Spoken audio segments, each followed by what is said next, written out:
ब्रजभूषण को पूरा BJP party उनको सपोर्ट कर रहा है।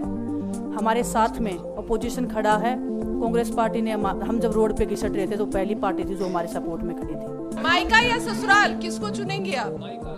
मायका या ससुराल दोनों सीटें आपके लिए कही जा रही है। दोनों एक मेरी जन्मभूमि है, एक मेरी कर्म भूमि है, दोनों मेरे लिए बहुत जरूरी है। जो आज बीजेपी की आईटी सेल बोल रही है कि इनका मकसद तो सिर्फ राजनीति करना था, हमने तो उनको लेटर भेजा था, वो जब भी नहीं आए।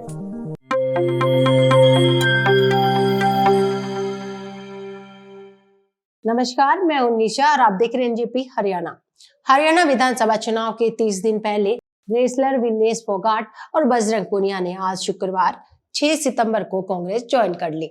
ओलंपिक में पदक से चूकने के बाद ही उन्होंने खेल से संन्यास की घोषणा कर दी थी। इसके बाद से उनकी और ओलंपिक पदक विजेता बजरंग पुनिया की राजनीतिक दंगल में उतरने की अटकलें शुरू हो गई थी। आज दोनों ने कांग्रेस का दामन थाम लिया और अब ये कयास लगाए जा रहे हैं कि जिंद जिले की जुलाना सीट से चुनाव लड़ सकती हैं।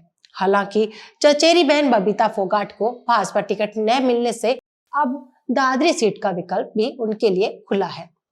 कांग्रेस सूत्रों का कहना है कि विनेश 11 सितंबर को नामांकन करेगी। वहीं बजरंग पुनिया को स्टार प्रचारक का जिम्मा भी मिल सकता है और बजरंग को संगठन में भी पद दिया जा सकता है।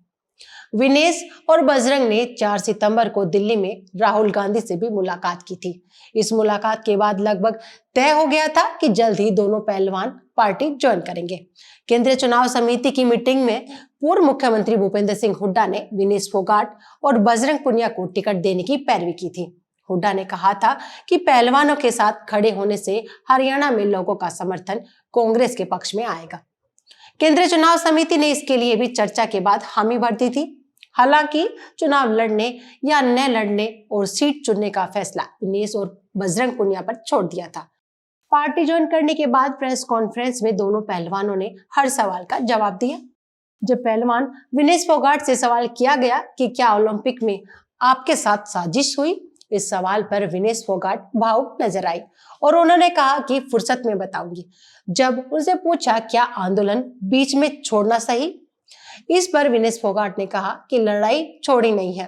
ब्रजभूषण सिंह का साथ बीजेपी ने दिया, हमारा साथ कांग्रेस ने दिया। आगे आपको आज की प्रेस वार्ता सुनाते हैं।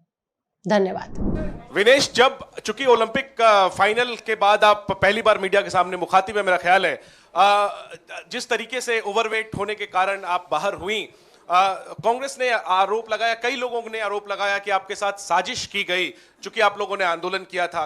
तो मैं पहला सवाल तो ये पूछना चाहता हूं कि आपको क्या लगता है, क्या साजिश की वजह से आपको पदक से दूर रखा गया? और दूसरा सवाल ये लोग जानना चाहेंगे, आपको बधाई कि आप कांग्रेस में आई हैं, आप शायद चुनाव भी लड़ेंगी और निश्चित तौर पे आप एक चेहरा है आंदोलन का, लेकिन लोग ये जानना चाहेंगे कि वो लड़ाई अभी अधूरी है, अभी अदालत में है, इसके पहले बीच में ही आपने राजनीतिक पारी शुरू कर दी। जो ओलंपिक्स की आप बात कर रहे हो, किसी दिन फुर्सत में बात करूंगी। बहुत इमोशनल चीज़ है मेरे लिए। बरसों की मेहनत के बाद मैं वहाँ पहुँची थी। जो भी हुआ, जैसे भी हुआ, कैसे हुआ, सब मैं एक दिन डिटेल में बताऊंगी। थोड़ा सा आपको सब्र, आपको थोड़ा सा पेशेंस रखना पड़ेगा। उसके लिए इमोशनली बहुत प्रिपेयर होना पड़ेगा मुझे ही, क्योंकि मैं उस फेस में बार बार नहीं जाना चाहती। दूसरा आपका जो सवाल था, जी नहीं, मैंने आपको जब मैं बोल रही थी मैंने यही बोला था कि लड़ाई अभी ख़त्म नहीं हुई है। कोर्ट में केस चल रहा है। ब्रजभूषण को पूरा बीजेपी पार्टी उनको सपोर्ट कर रहा है। हमारे साथ में अपोजिशन खड़ा है। कांग्रेस पार्टी ने हम जब रोड पे घिसट रहे थे तो पहली पार्टी थी जो हमारे सपोर्ट में खड़ी थी। उन्होंने उनको जो सपोर्ट दिया हुआ, आज हमारा परिवार हमारे सपोर्ट में खड़ा है, तो हमें एक ताकत मिलेगी, एक हौसला मिलेगा। क्योंकि आपको पता, इतनी बड़ी लड़ाई बिना हौसले के, बिना ताकत के नहीं लड़ी जाती है। वो लड़ाई को हम अंजाम पे पहुंचा के आपसे उस दिन मैं बात करूंगी। बिल्कुल विनेश जी, 2 सीट आ गई, जो कयास लग रहे हैं वो 2 सीटों पर लग रहे हैं, एक जुलाना और एक चरखी दादरी। विनेश जी, अगर इन 2 सीटों में से ये सवाल आपको शाम को कल जब भी टिकट्स आएंगे तब कर लीजिएगा। विनेश जी, मायका या ससुराल किसको चुनेंगे आप? मायका या ससुराल दोनों सीटें आपके लिए कही जा रही है। दोनों एक मेरी जन्मभूमि है, एक मेरी कर्म भूमि है, दोनों मेरे लिए बहुत जरूरी है। जो आज बीजेपी की आईटी सेल बोल रही है कि इनका मकसद तो सिर्फ राजनीति करना था, हमने तो उनको लेटर भेजा था, वो जब भी नहीं आए। हमने तो बीजेपी के जो सांसद थी, जितनी भी महिला सांसद थी, उनके घर पे लेटर दिया था, वो फिर भी उन बच्चियों के साथ नहीं खड़े हो पाए।